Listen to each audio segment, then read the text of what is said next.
bonjour à tous. J'espère que vous m'entendez bien. C'est bon, vous m'entendez bien? Parce que je vais vous parler d'un mot très important. Un mot qui fait à peu près partie de toute ma petite vie. C'est un mot simple, court, mais qui peut tout changer. Ce mot, c'est oser. Oser, c'est un peu arrivé malgré moi. Ça a commencé au judo. J'étais ceinture blanche, je voulais vraiment persévérer dans ce sport. Et on m'a dit, pour y arriver, il va falloir tomber. Et ça, pour tomber, je suis tombée. Je suis tombée souvent la tête la première, ou alors dans le beau drap, mais je suis toujours tombée. Par contre, je me suis toujours relevée, avec beaucoup de hargne et de force. Oser, ce n'est pas qu'un concept de dojo. Il y a 6 ans, j'étais pratiquement comme vous, là, dans la salle. M2 terminé, j'ai signé un CDI dans une des plus grosses maisons de haute joaillerie, sans piston, sans rien. J'étais très fière. Et au bout de 2 mois, j'étais tellement malheureuse que sur un coup de tête, j'ai posé ma lettre de démission. Alors que mes parents étaient très fiers de moi. J'avais une fiche de paye rassurante, tout ce qu'on peut espérer après une école de commerce. Mais au final, du jour au lendemain, j'ai tout plaqué. Pourquoi faire? Pour monter ma propre marque de basket éco-responsable. Iconote, qui allie le style, le confort et l'innovation. Je voulais réinventer une industrie. Et pour réinventer une industrie, alors on voit ça un peu partout, gros PowerPoint, j'ai levé 3 millions d'euros. Bon, ça c'est faux, hein. C'est dans les séries Netflix. Moi, j'ai mis toutes mes économies dans ma boîte, les peu d'économies que j'avais. J'ai tout fait toute seule, du carton d'emballage, même encore aujourd'hui, si vous achetez une paire de baskets, c'est moi qui envoie le colis, directement à la poste. J'ai créé tous les statuts de la boîte, j'ai créé tout le site internet, tout avec mes petites mains. J'ai tout fait toute seule. J'ai tout fait, et j'ai aussi beaucoup pleuré. Surtout quand une énorme cargaison de baskets, qui vaut à peu près 35 000 euros, est arrivée avec plein de coups de crayon de la manufacture qui l'avait pas enlevé. Je pouvais pas le renvoyer parce que j'avais pas encore 35 000 euros. Donc avec ma maman, on était assises par terre, dans le salon, en train de nettoyer une à une les chaussures. À ce moment-là, je me suis dit que j'avais vraiment fait une énorme bêtise en quittant mon CDI. Et pourtant, c'est la meilleure décision que j'ai prise de ma vie, je pense. Parce que j'étais habitée par une envie profonde, l'ambition de faire autrement. Mais d'ailleurs, c'est quoi l'ambition? Est-ce que vous êtes déjà posé cette question? L'ambition, pour moi, à titre personnel, c'est pas forcément quelque chose de corporate, de froid. Une échelle qu'on a envie de gravir, mais qui est pas forcément la nôtre. Pour moi, l'ambition, elle vient de là. C'est quelque chose qui fait que vous vous levez tous les matins avec l'envie profonde de faire changer les choses. Ou votre chose, votre monde. Même si c'est flou, même si vous ne savez pas vraiment où vous allez. C'est ça l'ambition. Faut y aller même si on a peur. Peur, j'ai beaucoup. J'avais peur juste derrière cette porte-là déjà. J'étais comme ça. J'avais peur ce matin. J'ai souvent peur. Et la dernière fois que j'ai eu bien peur, c'était avec mon petit frère. On a fait 120 km dans le désert avec notre sac à dos. Et là, on avait peur. Mais on n'avait pas peur de se faire mal, ni des ampoules. Juste de pas y arriver, de pas réussir. Et à ce moment-là, on s'est dit tous les deux qu'au final, cette peur-là, c'était comme un feu et pas un frein. On l'a vu comme ça. Ça nous permettait d'avancer, pas après pas, et d'aller encore plus loin. Cette peur-là, moi, elle m'habite. Même si j'avais peur derrière cette porte, je suis devant vous là tout de suite. Même si vous me faites un peu peur quand même. Mais je suis quand même là. Oser, c'est tout ça. Oser, ça s'est fait au fil du temps dans ma petite vie. Ça a commencé petite. On m'a mise comme beaucoup de petites filles à la danse. Tutu, chignon, rose. Mais moi, c'était pas trop mon truc. Du coup, j'ai dit non. Moi, je veux faire comme papa, comme les garçons. Je veux me battre et avoir le droit de le faire. Donc, j'ai troqué les pointes pour les kimonos. C'était ma première grosse décision. J'ai osé être à contre-courant à 7 ans. Bon, ça montre que j'ai un mindset un peu de guerrière aussi. Après ça, à l'école, j'étais cette fille moyenne qui apprend beaucoup, qui fait bien ses devoirs, mais qui a pas des 17 sur 20 et qui est surtout pas la première de la classe. Je suis dyslexique et dysorthographique. Lire un livre, pour moi, c'était de l'apnée. Et pourtant, aujourd'hui, je lis beaucoup de philosophes. Socrate, Schopenhauer. Ils ont pas de secret pour moi. Les derniers prix concours non plus. J'écris beaucoup sur LinkedIn. Et on m'a fait un des plus beaux compliments que je pensais jamais recevoir de ma vie. On m'a dit que j'avais une belle plume.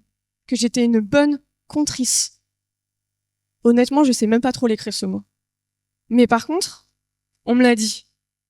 Pourquoi on me l'a dit? Parce que j'ai osé apprendre différemment. J'ai osé me comprendre. On m'a mis dans des moules. Avec l'école, on nous met dans des moules. Apprendre comme ça, c'est la bonne manière. Mais c'est pas la mienne, parce que je suis pas vraiment comme tout le monde. Et on est tous complètement différents. Si vous voyez mes notes de TEDx, j'ai demandé à mon chéri de me passer des feutres parce qu'il fallait que j'écrive avec que des couleurs. Donc mon TEDx, c'est que des couleurs dans tous les sens. Je pense que la plupart des gens comprendraient rien, mais moi, je l'ai tout dans ma tête, en fil rouge. Il faut oser apprendre différemment, même si on dit que c'est pas la bonne méthode. Pour nous, si. Donc il faut oser tenir tête. Au judo, j'ai fait une compétition, j'ai fini première. J'ai allé direction les championnats de France. Trop contente, trop fière de mon tout petit club du 91. Au final, c'est une autre fille qui a été à ma place. Parce que le juge, il s'est trompé de prénom. Pourtant, j'ai un prénom compliqué. Mais non, il y en a une autre qui est passée devant moi. Mes coachs, mes parents, moi-même, on n'a rien pu faire. Elle a été au championnat de France, et puis moi, je suis retournée dans le 91. Ce jour-là, je me suis dit que plus jamais on déciderait à ma place. Bon, c'est des belles paroles, mais l'année d'après, je suis remontée sur les tatamis, et j'ai fini 3e des championnats de France. Parce que quand on tombe, on a 2 solutions. Soit on reste par terre, et on attend que l'entrain passe. Soit on se relève, et on va aller encore plus loin, et faire mieux que ce qu'on aurait pu faire avant. Ça, c'est mes petites expériences. Mais après l'école de commerce, j'ai été voir une conseillère d'orientation pour savoir un peu ce que j'allais pouvoir faire de ma vie, vu que j'étais moyenne. Et elle m'a dit, par rapport à vos ambitions, va falloir soit que vous vous mariez avec un bon parti, soit vous gagnez au loto. Je suis partie de là complètement excédée, ma mère qui a ramassé les morceaux derrière. Mais ces 2 phrases-là, l'air de rien, elles m'ont hantée. Même si elles me font sourire aujourd'hui. Elles m'ont hantée, un peu comme les cailloux dans la chaussure qu'on trimballe un peu partout. Aujourd'hui, si je la revoyais, et j'aimerais bien la revoir, je dirais que je suis entrepreneuse. Je suis un couteau suisse. Alors, je suis pas meilleure dans un domaine. Clairement pas. Je suis pas comme Yanis, la plus performante dans l'IA. Mais par contre, j'adore apprendre. J'aime me cultiver d'un peu tout. Et aussi, j'ai pas la prétention de dire que je sais quelque chose de parfaitement. Par contre, je sais reconnaître quand quelqu'un sait parfaitement faire quelque chose. Et c'est ça ma force, c'est que je sais allier les gens qui savent vraiment quelque chose ou dans une matière pour les allier à moi pour pouvoir aller plus loin, pour aller plus fort. Donc, je suis peut-être pas la meilleure, mais par contre, j'ose sans permission. Et c'est ça ma force. Chez Iconote, j'en ai entendu des phrases comme ça. Quand j'ai voulu lever des fonds, la petite phrase qui ressortait souvent, c'était « il est où votre associé ?» Alors j'ai souvent ri, un peu jaune, comme ma chemise, mais par contre, cette phrase-là, elle m'a jamais arrêtée. Parce que même si j'avais pas d'homme à côté, je pouvais quand même créer ma marque de basket. Même si j'avais pas de réseau, même si j'avais pas de financement. J'allais la créer, cette marque de basket. Et en plus, cette phrase-là, elle m'a donné l'impulsion de me dire « Vous savez pas quoi ? Je vais vraiment y arriver même sans un homme à côté. » Ça, c'est mon petit mantra à moi. C'est mes petits cailloux dans la chaussure, j'en rajoute, au fur et à mesure. Il y a à peu près 3 ans, en sport, je courais pas plus de 3 km. Je les alignais pas, je comprenais pas. J'étais fatiguée. Aujourd'hui, tous les week-ends, je cours à peu près un semi-marathon avec mon papa, juste pour le plaisir. Parce qu'il y a 3 ans, sur un coup de tête, oui, je prends beaucoup de décisions sur les coups de tête, j'ai pris un dossard et j'ai fait un marathon. J'avais pas vraiment d'entraînement, j'étais toute seule, mais je voulais juste me prouver à moi-même que même seule, je pouvais y arriver. Que même seule, j'allais la passer, cette ligne des 42 km. Que si les autres y arrivaient, pourquoi pas moi? Bon, je l'ai fait. Prochaine fois, je m'entraînerai quand même. Et le dernier truc que j'ai fait vraiment avec beaucoup d'ambition et énormément d'envie, c'est l'année dernière, j'ai acheté un billet pour moi et mon petit frère pour aller faire le marathon des sables à Fortaventura. C'était mon rêve. Donc le but, c'est de courir 120 km dans le désert, en autosuffisance, avec un sac à dos de 10 kilos sur le dos, dormir dans des tentes à même le sol.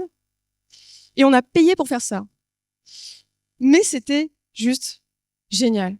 Si vous devez le faire, faites-le. Si vous avez l'envie de faire, faites-le. On a été là-bas pour se retrouver, pour se reconnecter à la nature, pour se reconnecter à nous-mêmes, se reconnecter même aux gens. Les gens qu'on a rencontrés là-bas, on se parlait comme à des humains, pas comme à un comptable, un ostéo, une créatrice de basket. La première question qu'on posait, c'était plutôt « Mais qu'est-ce que tu fais là? Comment tu t'appelles? Tu viens d'où ?»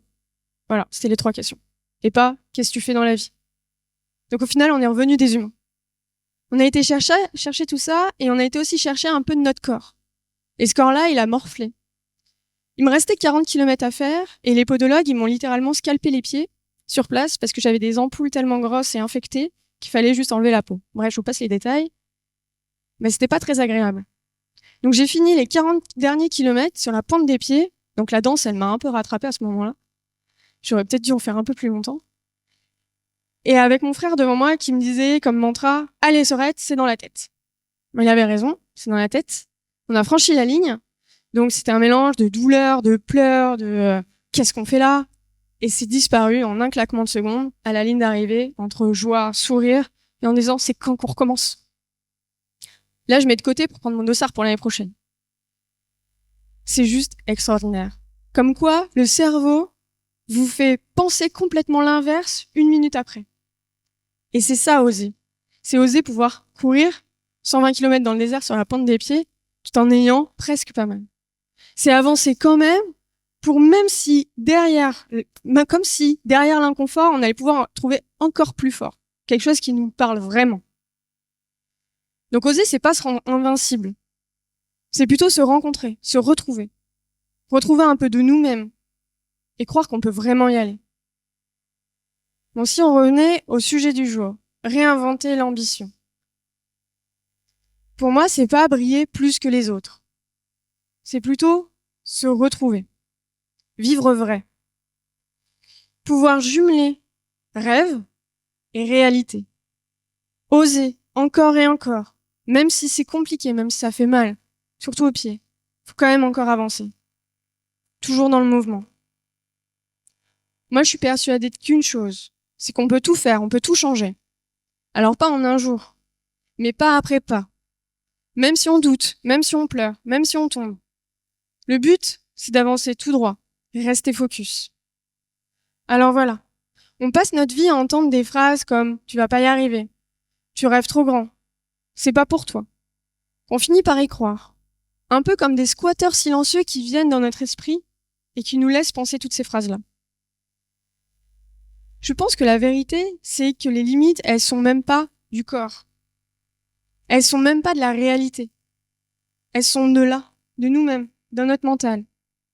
Avec ces briques qu'on nous inflige toute notre vie, on monte le mur et on croit que nos limites, elles sont là. Au final, il faut juste le casser ou plus le voir et avancer, encore et encore. Alors oui, j'ai osé quitter un CDI plutôt confortable pour réaliser mon rêve, alors que j'avais à peine 18 ans. J'ai osé parcourir 120 km sur la pointe des pieds. J'ai osé dire non à tous ceux qui m'ont dit « tu n'y arriveras pas ». Et la dernière chose que j'ai osé faire, c'est d'être ici devant vous et de réaliser un TEDx. Merci beaucoup.